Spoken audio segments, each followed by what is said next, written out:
오늘은 우리 마태복음 24장 3절부터 8절까지 있는 말씀 함께 읽고 말씀을 나누도록 하겠습니다. 마태복음 24장 3절부터 8절까지 있는 말씀입니다. 자매님 말씀을 읽으실 때 여러분 눈으로 잘 따라서 말씀을 읽어 주시기 바랍니다.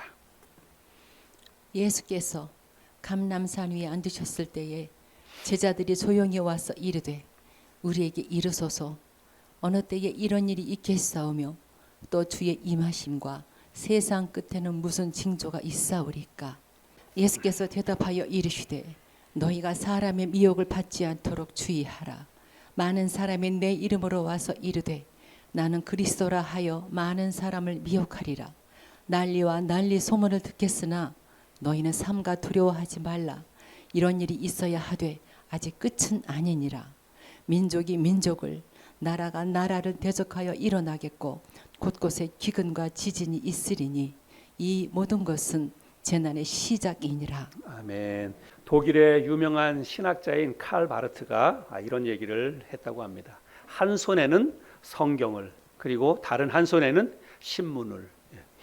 이 말씀은 하나님의 말씀을 전하는 하나님의 사람들이 하나님의 사람이 하나님의 말씀을 전할 때에 그저 하나님의 말씀만 전하는 것이 아니라 이 시대를 잘 분별해서 이 시대가 어떤 시대인지를 꿰뚫어 보고 그 시대를 살고 있는 성도들에게 어떻게 하면 하나님의 말씀으로 시대를 이겨낼까 또 시대를 살아갈까 이런 것들을 가르쳐 주기 위해서 목회자들에게 특별히 이런 그 말씀을 했다고 생각이 됩니다. 그래서 시대를 외면한 설교는 우리 성도님들에게 공감을 받기가 어렵지요. 아무리 좋은 말씀이라고 할지라도 나와 연관이 되지 않는다라고 생각이 되면 성도들이 그 말씀에 귀를 기울이기가 좀 어렵지요. 그동안 저는 출애굽기 말씀을 강해 설교를 했는데 주일 아침에 주로 제가 하는 설교는 강해 설교, 성경 본문 말씀 중심의 그런 설교이지요. 그래서 성경을 해석하는 그런 쪽에 비중을 많이 두는데 이 출애굽기 강해 설교를 잠깐 쉬고 그동안 우리가 많이 했는데 앞으로도 또 갈 길이 멀거든요. 그래서 계속해서 시리즈로 이 출애굽기 말씀만 계속하면 조금 여러분들이 조금 힘들어할 수도 있겠다 이런 생각이 들어서 앞으로 9월달 한 달 동안은 잠깐 이런 내용의 설교를 쉬고 요즘 우리 시대에 필요한 말씀 우리가 좀 생각해 봐야 될 그런 말씀들을 한 달 동안 제가 준비해서 말씀을 좀 나누려고 합니다. 지금 우리들이 살고 있는 이 시대는 그 어떤 때보다도 정말 힘들고 어려운 때라고 생각이 됩니다. 정말 총체적인 그런 난국이다 이렇게 생각이 돼요. 경제적으로 그 어떤 때보다도 정말 힘들고 어렵지요. 또 전 세계적으로 보면 그 어떤 때보다도 이 안보, 전쟁 때문에 안보에 관한 이런 위기의식이 높아진 그런 시대를 우리가 살고 있습니다. 그런가 하면 또 질병 때문에 코로나로 인해서 질병 때문에도 굉장히 심리적으로 위축된 그런 시대를 우리가 살고 있습니다. 그래서 이런 것들을 종합해 볼 때 지금 우리들이 살아가고 있는 이 시대가 너무나 혼란스럽고 또 흔들리는 그런 세상이다 이렇게 생각이 됩니다. 그래서 제가 어떤 말씀을 좀 함께 나눌까 하다가 흔들리는 세상 속에서 흔들림 없이 살아가기 이런 시리즈로 말씀의 제목을 가지고 말씀을 좀 함께 나눠보기를 원합니다. 오늘은 그 첫 번째 시간으로 전쟁에 관한 이야기를 제가 잠깐 함께 좀 말씀을 나눠보기를 원합니다. 우리나라는 6.25라고 하는 비극적인 전쟁을 치른 나라이죠. 그래서 다른 어떤 나라보다도 그 국민들이 전쟁에 대한 이 두려움과 또 경각심을 가지고 있을 것 같다 이런 생각을 해볼 수 있습니다. 그런데 사실은 6.25 전쟁이 이미 70년 전에 지났잖아요. 그래서 6.25 전쟁을 직접 겪었던 이 세대들은 이미 이제 많이 지나갔고 지금 대부분의 이 대한민국 국민들은 6.25 전쟁을 치른 나라이기는 하지만 전쟁에 대해서 그렇게 막 위기감을 갖고 있거나 경각심을 갖고 있거나 사실은 그렇지 못합니다. 저부터도 그렇고 직접 전쟁을 경험하지 않았기 때문에 그렇죠. 근데 여러분 사실 전쟁은 정말로 일어나면은 안 되는 비극적이고 아주 끔찍한 일이라고 하는 것을 우리들이 잊지 말아야 합니다. 지금 러시아와 우크라이나 이 전쟁이 일어나고 있지 않습니까? 근데 우리가 이 우크라이나와 러시아의 이 전쟁을 보면서 야, 전쟁이 정말 무섭다, 끔찍하다 이런 생각을 우리가 가질 수가 있지요. 올해 2월 24일에 러시아의 기습적인 침공으로 말미암아서 러시아와 우크라이나 간의 전쟁이 시작이 되었습니다. 러시아에서 이 전쟁을 시작할 때만 하더라도 단기간 안에 적어도 한 달 이내에 전쟁을 끝낼 것이다. 이런 생각을 가지고 전쟁을 시작을 했다고 합니다. 그럼에도 불구하고 지금 6개월이 지나서 7개월째 접어들고 있는데도 불구하고 아직도 전쟁이 진행 중에 있고 이 전쟁이 사실은 언제 끝날지 알 수가 없습니다. 제가 보니까 민간인 사망자를 포함해서 지금 수만 명의 사람들이 목숨을 잃었습니다. 그리고 도시는 이미 다 폐허가 됐습니다. 그 다 무너진 도시를 다시 예전처럼 살기 좋은 그런 도시로 만들려면 이게 시간이 얼마나 걸릴지도 모르고 돈은 뭐 수십억 조에 이르는 그런 돈이 막대한 자금이 들어가야만 다시 그 무너진 도시를 다시 재건할 수 있다 이렇게 이야기들을 하고 그렇습니다. 근데 사실은 전쟁이 뭐 러시아와 우크라이나뿐만이 아니라 세계 곳곳에서 지금 크고 작은 전쟁과 분쟁들이 일어나고 있습니다. 작년 2월 달에 시작된 그 미얀마 군부 세력들이 쿠데타를 일으켜서 미얀마에서도 이런 이제 그 내전이 일어났지요.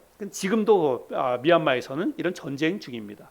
우리가 후원하고 있는 김영규 선교사님이라고 하는 분이 계시는데 그 선교 편지를 이렇게 전해오는데 정말 굉장히 어려운 상황 가운데 있다고 합니다. 그래서 이 미얀마에서도 지금까지 공식적으로 5천 명 이상의 사람들이 목숨을 잃었습니다. 그런가 하면 뭐 아프가니스탄이라든지 팔레스타인이라든지 여기는 뭐 끊임없이 지금 유혈 사태와 분쟁들이 일어나는 그런 나라입니다. 그런가 하면 요즘 중국과 대만이 또 심상치가 않아요. 그렇죠? 중국과 대만이 심상치 않은데 중국과 대만은 우리에게도 직접적인 영향을 미치는 그런 가까운 나라입니다. 그래서 실제로 미국의 펠로시라고 하는 하원 의장이 대만을 방문을 했죠. 뭐 여러 가지 정치적인 그런 의도가 있어서 일부러 이런 지금 심각한 상황인데도 불구하고 대만을 방문을 했습니다.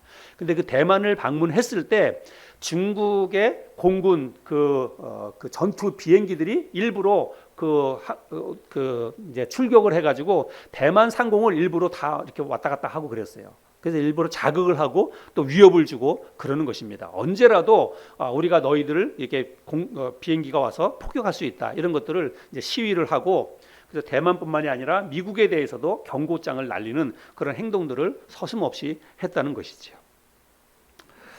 그래서 많은 세계 정세 전문가들이 러시아에서 우크라이나를 침공했던 것처럼 중국도 이 대만을 침공할 수 있을 것이다. 침공할 것이다. 그래서 2024년, 뭐 2025년 이럴 때 대만을 침공한다고 하는 그런 이제 시나리오를 이렇게 사람들이 가지고 있기도 하고 그렇다는 것이죠. 그래서 이런 것들을 통해서 볼 때 굉장히 아주 세계 정세가 혼란한 가운데 있다라고 하는 것을 알 수가 있습니다. 세계 2차 대전 이후에 전 세계는 전쟁 없는 나라, 전쟁 없는 지구촌 이것을 위해서 다 같이 함께 노력해 왔습니다. 그래서 평화와 안정 이런 것들이 어느 정도 좀 유지가 되는 탈냉전 시대를 살고 있었죠. 그런데 이번에 러시아의 그 우크라이나 침공으로 인해서 전 세계는 갑작스럽게 그야말로 신냉전 시대로 급변하고 말았습니다. 그래서 지금 사실은 이제 중립국이었던 스위스마저도 나토에 가입을 했습니다. 그래서 이제 중립국의 의사를 이제 포기하고 우리도 우리 나라를 지키기 위해서 군사력을 만들겠다. 그리고 전쟁이 나면 우리도 뭐 적극적으로 가담하겠다. 이런 의미로 나토에 가입을 했지요. 그런가 하면 폴란드라고 하는 이 나라에서는 지금 우리나라의 그 탱크, 뭐 비행기 이런 걸 막 그 수입해 갑니다. 뭐 우리나라는 이제 국방 이런 면에 있어서는 뭐 그런 무기들을 수출하니까 좋을지 몰라도 폴란드가 갑자기 이렇게 막 이렇게 전쟁 무기들을 사들이는 이유는 폴란드는 우크라이나하고 이 국경을 맞이하고 있는 그런 나라예요. 그래서 폴란드 국민들이나 정치하는 사람들은 러시아의 다음 타겟이 우리 폴란드가 될 것이다. 이런 위기감을 가지고 이제 방어하기 위해서 이런 무기들을 갑작스럽게 이렇게 사들이고 있다는 것입니다. 러시아와 중국은 러시아와 이 결을 같이 하고 있지요. 그래서 이 중국이 막강한 군사력과 경제력을 가지고 미국하고 지금 거의 이렇게 좀 정면적으로 그 대치를 하고 있는 그런 상황 가운데 있습니다. 그래서 중국이라고 하는 나라를 뭐 만만히 볼 수가 없죠. 그래서 미국도 중국이라고 하는 나라에 대해서 위기감을 가져서 뭐 경제적으로도 위기감을 갖는 것이고 국방적으로도 위기감을 갖는 것이죠. 그래서 중국도 이제는 그냥 옛날 같지 않아요. 그래서 미국에 대해서 뭐 아주 단호하게 자기들 목소리를 내고 있는 그런 상황입니다. 오늘 우리가 함께 마태복음 말씀을 읽었는데 오늘 함께 읽은 이 마태복음 이 본문 말씀은 주님이 제자들에게 하신 말씀인데요. 이 말씀의 배경은 어느 날 주님의 제자들이 주님께 이렇게 질문합니다. 주님, 세상 끝날에는 어떤 징조가 있겠습니까? 이렇게 물어요. 이 세상에 언젠가 끝이 있을 텐데 세상 끝날에는 어떤 징조가 있겠습니까? 이런 질문을 합니다. 이 질문에 대한 대답으로 주님께서 여러 가지 그런 이제 세상 끝날의 징조에 대해서 말씀을 주님이 하시는데 그 가운데 하나가 뭐냐면 바로 전쟁이라고 하는 것입니다. 자, 오늘 우리가 본문 말씀을 읽었는데 우리 3절 말씀을 다시 한번 볼까요? 3절. 예수께서 감람산 위에 앉으셨을 때에 제자들이 조용히 와서 이르되 우리에게 이르소서 어느 때에 이런 일이 있겠사오며 또 주의 임하심과 세상 끝에는 무슨 징조가 있사오리이까. 그래서 제자들이 그렇게 물은 거예요. 세상 끝에는 어떤 징조가 있겠습니까? 이렇게 물었어요. 그랬더니 주님이 대답을 하시죠. 7절 8절입니다. 민족이 민족을 나라가 나라를 대적하여 일어나겠고 곳곳에 기근과 지진이 있으리니 이 모든 것은 재난의 시작이니라. 여러분 여기 우리 금방 읽었던 말씀에 보면 민족이 민족을 나라가 나라를 대적하여 일어나겠다 이렇게 말씀하셨는데 그게 뭐예요? 그게 전쟁 아닙니까? 민족이 민족을 나라가 나라를 대적해서 일어나는 이 전쟁이 일어난다라고 말씀을 하고 있는데 그래서 이 전쟁과 기근과 또 지진 이런 것은 여러분 지금 우리가 살고 있는 이 21세기 시대에 이게 빈번하게 지금 이런 것들이 일어나고 있지 않습니까? 그래서 우리가 이런 말씀을 통해서 보면 이러한 것들이 일어나게 되는 것을 볼 때에 이게 세상 끝날의 징조다라고 말씀을 하고 있지요. 그래서 우리는 이런 말씀을 통해서 지금 우리는 이 세상 끝날에 살고 있다라고 하는 것을 우리들이 확인해 볼 수가 있습니다. 그래서 기근이나 뭐 지진 이와 같은 자연 현상에 대한 것들은 제가 다음 주에 말씀을 드리기로 하고 오늘은 주로 전쟁에 관해서만 세상 끝날의 징조 가운데 하나인 전쟁에 관해서 우리가 함께 좀 말씀을 나눠보기를 원합니다.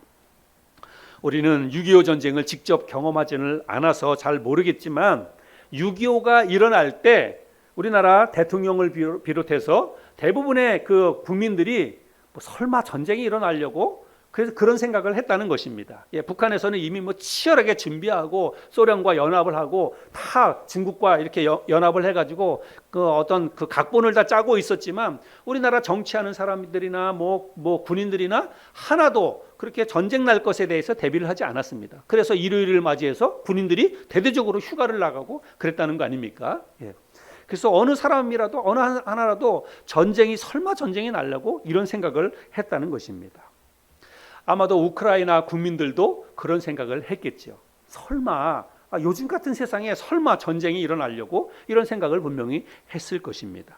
아마 지금 대만 국민들 역시도 어쩌면 위기의식을 느끼기는 하겠지만 그래도 설마 전쟁이 나려고 설마 중국이 우리나라를 침범하려고 세계 곳곳에서 눈을 시퍼렇게 뜨고 있는데 유엔도 있고 미국도 있고 다 우리의 우방들이 있는데 설마 중국이 감히 우리나라를 침공하려고 뭐 이런 생각들을 할 수 있으리라고 생각이 듭니다.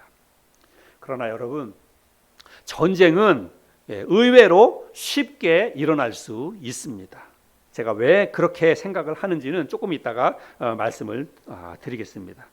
주님은 기근이나 이 전쟁이 세상 끝날의 징조라고 말씀을 하고 있습니다. 그런데 말씀을 좀 자세히 살펴보면 8절 말씀에 보면 그것을 재난의 시작이다 이렇게 말씀을 하고 있습니다.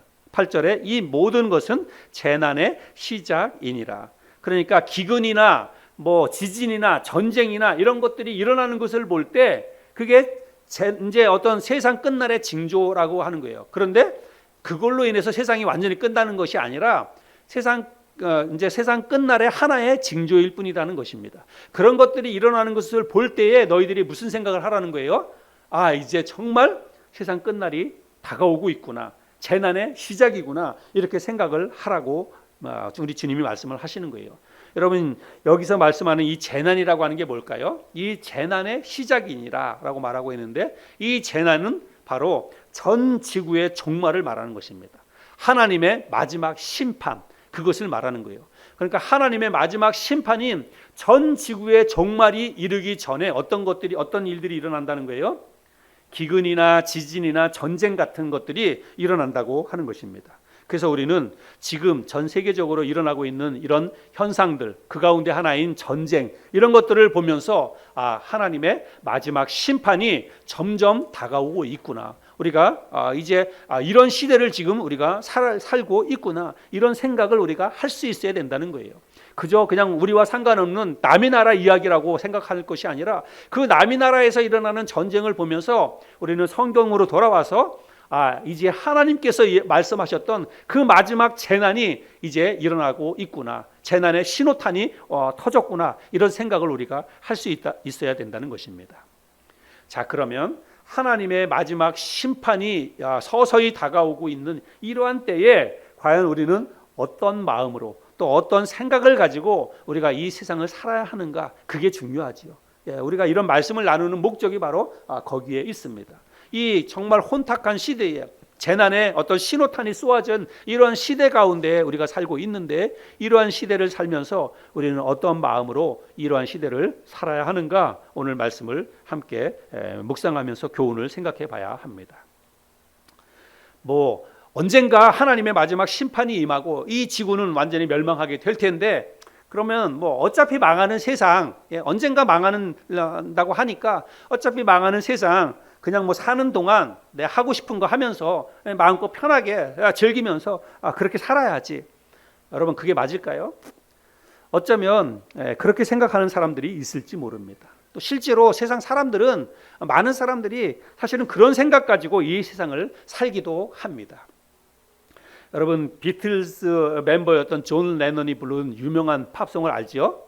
이매진이라고 하는 전 세계 사람들로부터 가장 많이 불려지고 많이 듣고 또 유명한 그런 팝송입니다. 그 이매진이라고 하는 이 팝송의 가사를 아마 여러분들도 아실 텐데, 그 팝송의 가사는 이렇죠. 천국이 없다는 것을 상상해봐. 한번 해보면 그건 별것 아니야. 위아래에 지옥 같은 것은 없어. 우리 위에는 오직 그냥 하늘뿐이야. 모든 사람들을 상상해봐. 오늘을 살고 있는 모든 사람들을. 나라들이 없는 것을 상상해봐. 그건 어려운 일이 아니야.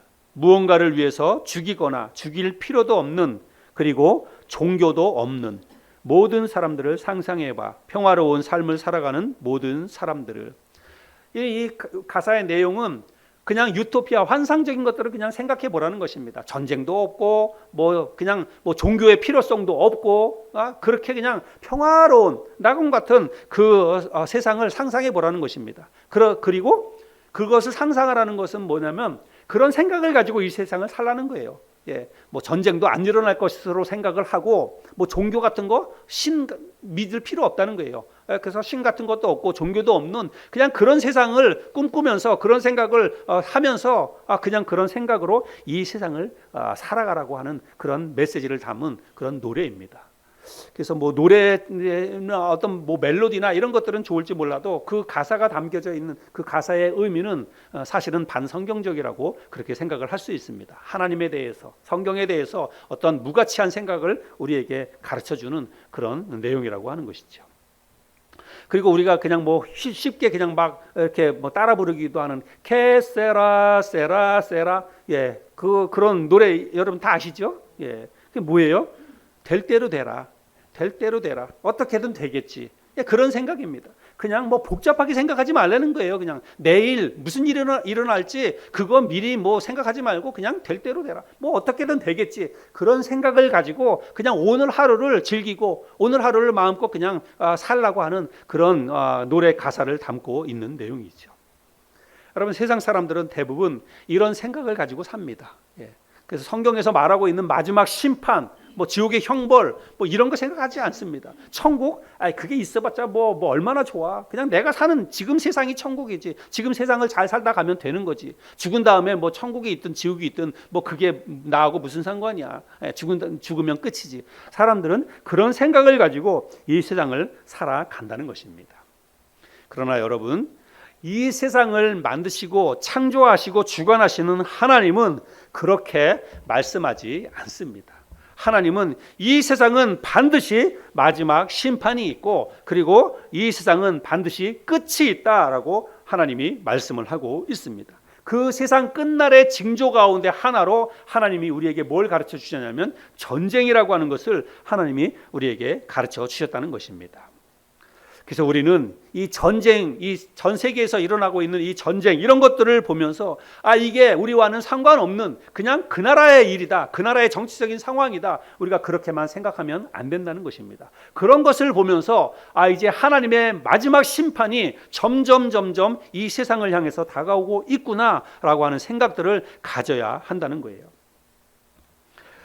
여러분, 제가 서두에서 이야기하면서 생각보다 전쟁이 쉽게 일어날 수 있다. 그리고 생각보다 전쟁이 우리에게 가까이 와 있다. 이런 말씀을 드렸는데 제가 왜 그렇게 생각하는지를 제가 말씀을 드려볼게요. 여러분, 러시아가 이번에 우크라이나를 침공을 했습니다. 그 침공한 이유가 여러분 무엇인지 아시나요? 뭐 여러 가지 것들을 많이 이야기합니다. 뭐 그 가운데 하나가 러시아는 사실은 예전에는 굉장히 큰 제국 아니었습니까? 예. 뭐 우리가 이 러시아라고 하는 이런 타이틀이 붙여지기만 하더라도 소련, 소비에트 연맹 이런 나라였지 않습니까? 그러니까 사실은 그 전에는 우크라이나라고 하든지 뭐 그 주변에 있는 나라가 다 소련 나라였어요. 그냥 하나의 큰 땅덩어리였습니다. 그게 이제 나눠지고 하고 그랬는데, 그래서 이 푸틴이라고 하는 사람이 그 예전에 있었던 이 소련의 그 명성, 제국주의를 다시 부활시키고자 하는 그런 생각 때문에 이런 전쟁을 일으켰다. 이렇게 이야기하는 사람들도 많이 있습니다. 뭐 그것도 하나의 푸틴의 생각일 수도 있겠다. 이런 생각이 듭니다. 그러나 그보다 더 현실적이고 실제적인 이유가 있습니다. 그것은 뭐냐면 바로 자원 때문에 그렇습니다. 자원. 여러분도 아마 이 뉴스를 통해서 아시겠지만 우크라이나는 전 세계 곡물의 30%를 지금 생산하고 있는 나라입니다. 밀, 옥수수 이런 게 전 세계의 30%가 일어나요. 그래서 이번에 전쟁으로 인해서 그 밀 수출 길이 막혔잖아요. 그것 때문에 여러분 실제적으로 아프리카나 이런 나라에서는 굉장히 실제적으로 죽어나가는 사람들이 굉장히 많았고, 곡물 가격이 전 세계 곡물 가격이 그것 때문에 급등을 했습니다. 당장 우리나라만 하더라도 이게 영향을 받는 거예요. 지금 우크라이나 러시아의 전쟁 때문에 우리나라에서 어떤 일이 일어나냐면 라면 값이 올라가는 거예요.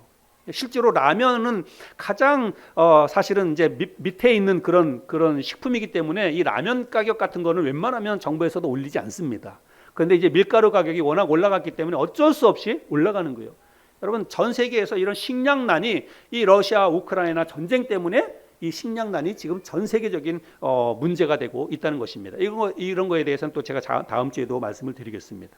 그런가 하면 이 우크라이나는 또 세계 최고로 큰 원자력 발전소들이 다 우크라이나에 있습니다. 전기를 만들어내는 이런 것들. 지금 뭐 전 세계적으로 천연가스라든지 전기 이런 문제가 난리 아닙니까?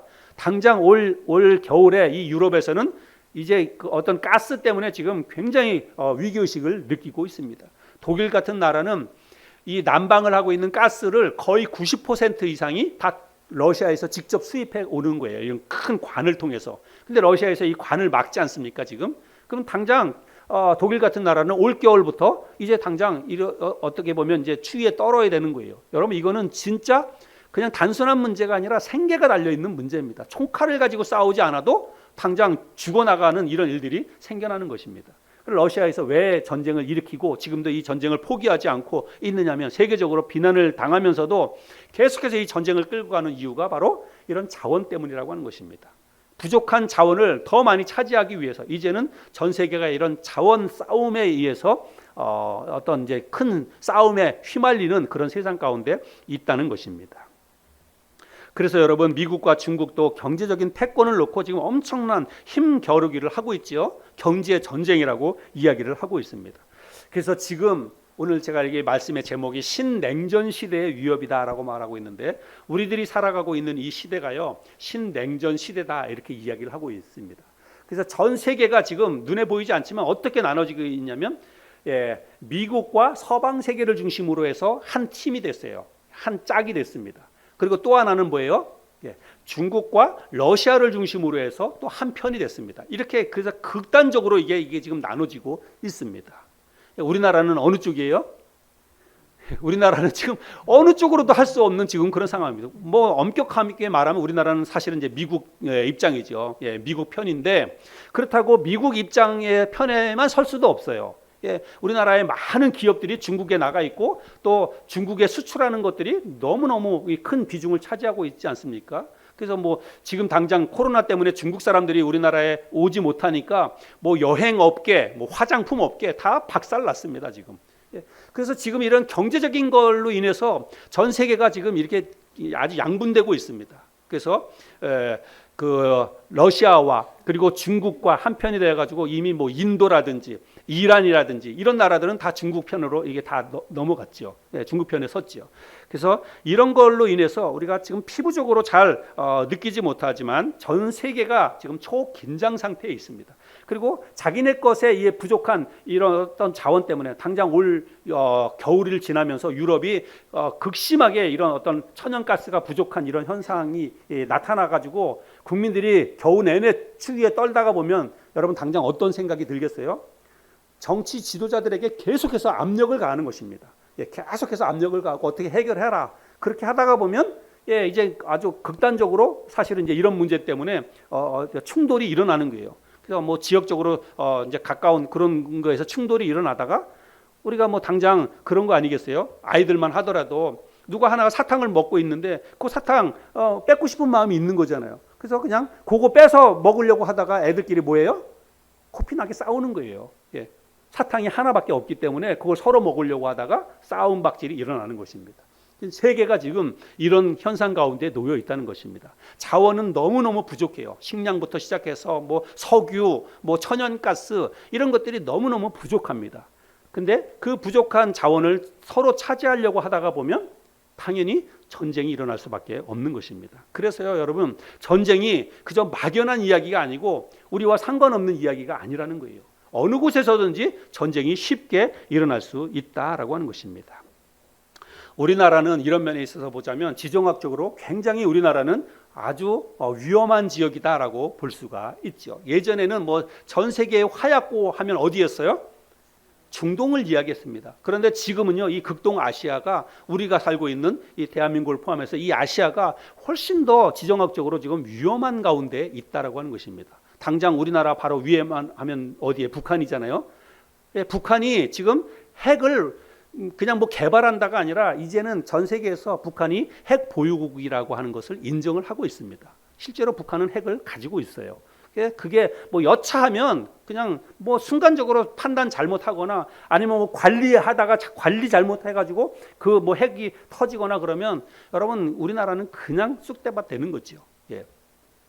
또 중국이 대만이나 홍콩, 중국은 대만이나 홍콩뿐만이 아니라 이 남중국해 그를 주변으로 해가지고 계속해서 분쟁을 일으키고 있습니다. 그래서 자기네 가지고 있는 힘을 가지고 그게 그냥 뭐 땅 따먹게 해가지고 여러분 중국이 땅 욕심 때문에 그런 게 아니에요. 땅으로 보자면 중국이 얼마나 넓은 땅을 가지고 있습니까? 그런데도 불구하고 또 다른 어떤 그 남중국해에 있는 뭐 베트남이라든지 인도네시아라든지 이런 나라의 어떤 그 영토 분쟁을 계속 일으키는 이유가 뭐냐면 자원 때문에 그래요. 거기에 있는 자원을 차지하려고 하는 그런 것 때문에 이런 이제 분쟁들을 일으킨다고 하는 것입니다. 여러분 이렇게 요동치고 흔들리는 세상 가운데 지금 우리들이 살아가고 있다고 하는 것입니다. 그런데 정말 그런 비극적인 일이 일어나면 안 되겠지만 만에 하나 전쟁이 일어나면 여러분 지금 일어나는 이런 전쟁은 6.25 전쟁과는 비교도 할 수 없습니다. 실제로 전쟁 지금 치르고 있는 러시아와 우크라이나, 저는 이제 설교 준비하면서 이런 것들을 이제 한 번씩 봤어요. 그래서 제가 자료를 가지고 여러분들에게 또 보여도 드려볼까 이런 생각했는데 비참해서 보여드릴 수가 없습니다. 예. 여러분들도 아마 이렇게 뭐 컴퓨터라든지 이런 걸 통해서 보면 아시겠지만, 여러분 지금 러시아와 우크라이나가 전쟁을 치르고 있는데 우리 직접적으로 우리가 겪는 일이 아니라서 그렇죠. 길거리에 그냥 일반 사람들이 전쟁으로 인해서 죽어서 시체가 방치된 시체들이요, 그냥 막 널려 있어요. 예. 인터넷에서 제가 그걸 찾아보고서 너무너무 끔찍하고 막 소름이 돋고, 왜 정말 이게 마음이 막 어떻게 할 수가 없어요. 예. 길 가다가 일가족이 길 가다가 피난 가는 그 행로에서 그 러시아 병사들이 쏴가지고 그 가족들이 다 그냥 길바닥에 쓰러져서 죽어 있는 거예요. 피를 흘리고 여행 가방 그대로 다 있고, 그런 게 도처에 널려져 있습니다. 여러분 전쟁은 너무너무 끔찍하고 비극적입니다. 예, 절대로 일어나면 안 되는 것이죠. 그런데 여러분 사무엘상 17장 47절에 보면 이런 말씀이 있습니다. 이거는 이제 다윗이 골리앗을 때려 눕힐 때 했던 그런 말인데, 또 여호와의 구원하심이 칼과 창에 있지 아니함을 이 무리에게 알게 하리라. 전쟁은 여호와께 속한 것인즉 그가 너희를 우리 손에 넘기시리라. 전쟁은 하나님께 속해 있다, 이렇게 말씀을 하고 있습니다. 여러분 전쟁이 누구 손에 달려 있다고요? 하나님 손에 달려 있다라고 말씀하고 있습니다. 그래서 이 말씀에 의하면 전쟁이 하나님 손에 달려 있다라고 한다면 우리는 뭐 해야 되냐면 하나님께 기도해야 됩니다. 진짜 전쟁이 일어나지 않도록 이 땅에 평화를 주시도록, 우리 대한민국에 평화를 주시도록 하나님 손에 전쟁이 달려있기 때문에 하나님 우리나라를 지켜주세요. 우리나라가 전쟁에 휩쓸리지 않도록 하나님 우리나라를 보호해 주세요. 우리가 첫 번째로 해야 될 일은 기도해야 된다는 것입니다. 우리 그리스도인들만이라도 전쟁이 정말 우리가 전쟁이 남의 일이 아니에요. 쉽게도 일어날 수 있습니다. 어쩌면 우리가 살고 있는 이 시대에도 우리 대한민국도 전쟁에 휩쓸릴 수 있다는 사실을 우리가 명심해야 돼요. 그래서 위기의식을 가지고 진짜 우리가 평화로울 때 하나님 정말 이 평화가 얼마나 소중한지 우리가 압니다. 하나님 우리나라를 지켜주세요. 전쟁의 위협으로부터 우리나라를 지켜주세요. 이렇게 생각하면서 믿음을 가지고 하나님 앞에 기도해야 한다는 것입니다. 여러분 기도하시다.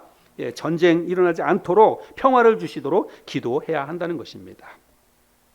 뿐만 아니라 우리는 신냉전의 위협 속에서도 우리는 또 그리스도인 아닙니까? 우리가 하나님을 믿는 사람들이 있는데 이렇게 흔들리고 위험한 세상이라고 해가지고 불안하고 뭐 걱정이 되고 그러니까 그냥 뭐 아무것도 하지 못하고 일상생활에서 그냥 불안에 떨면서 그렇게 살아야 되느냐? 그렇지 않다는 것입니다. 우리는 그냥 마음으로부터는 위기의식을 갖고 하나님 앞에 기도해야 되지만 또 실제 생활에서는 그리스도인으로서 담담하게 그냥 믿음을 가지고 하나님께서 우리나라를 지켜주실 것이라고 하는 그런 믿음을 가지고 신실하게 믿음의 자리에서 이탈하지 말고 하나님 중심으로, 교회 중심으로 성경 붙잡고 신앙생활을 꾸준히 그냥 해나가야 한다는 것입니다. 신실하게. 여러분들도 잘 아시죠? 내일 지구의 종말이 온다 하더라도 나는 오늘 뭐 한다고요? 한 그루의 사과나무를 심겠다. 누가 한 말입니까? 많은 사람들이 스피노자라고 하는 사람이 한 말이라고 그렇게 알고 있지만 실제로는 그렇지 않대요. 실제로는 이게 이제 신문에서 기자가 오보를 내서 그 사람이 한 말로 알려졌다라고 하는데, 원래는 종교개혁가인 마틴 루터가 이 이야기를 가장 먼저 했다고 합니다. 오늘 지구의 종말이 온다 할지라도 나는 한 그루의 사과나무를 심겠다. 여러분 이게 뭘 의미하는 것일까요? 우리 그리스도인들은 오늘 이 세상에 멸망이 온다 할지라도 그 순간까지 우리는 우리가 해야 할 일을 해야 한다는 것입니다.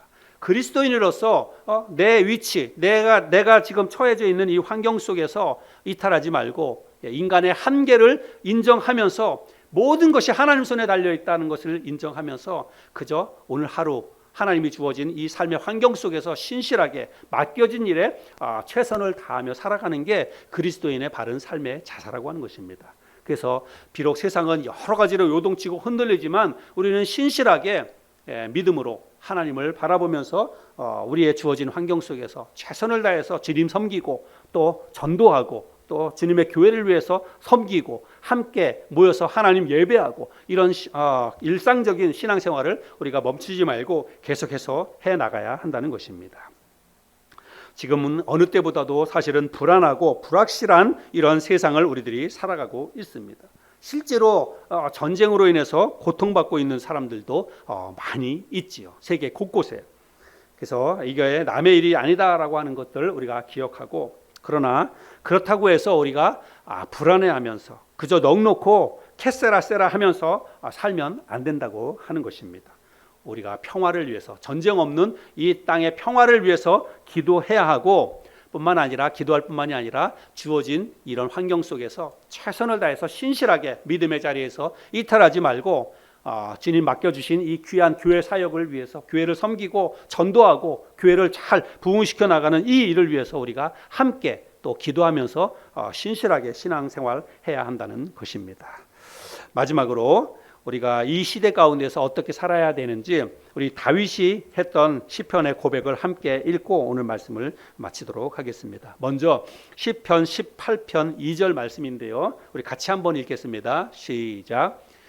여호와는 나의 반석이시요 나의 요새시요 나를 건지시는 이시요 나의 하나님이시요 내가 그 안에 피할 나의 바위시요 나의 방패시요 나의 구원의 뿌리시요 나의 산성이시로다. 다음에 시편 62편 2절과 7절 두 구절 또 읽겠습니다. 같이 읽겠습니다. 시작. 오직 그만이 나의 반석이시요 나의 구원이시요 나의 요새이시니 내가 크게 흔들리지 아니하리로다. 아멘. 여기 그는 우리 하나님이지요. 그래서 하나님 붙잡고 흔들리지 말자 이렇게 고백을 하고 있습니다. 또 7절입니다. 나의 구원과 영광이 하나님께 있으며 내 힘의 반석과 피난처도 하나님께 있도다. 하나님이 우리의 피난처가 되십니다. 그래서 세상이 이렇게 비록 흔들리고 요당친다 할지라도 피난처 되시는 하나님께 우리가 마음과 우리의 믿음을 고정하고 흔들리지 말고 주님 맡겨주신 귀한 사역을 위해서 또 신실하게 함께 헌신하고 또 섬겨나가는 저와 여러분 모두가 될 수 있기를 바랍니다.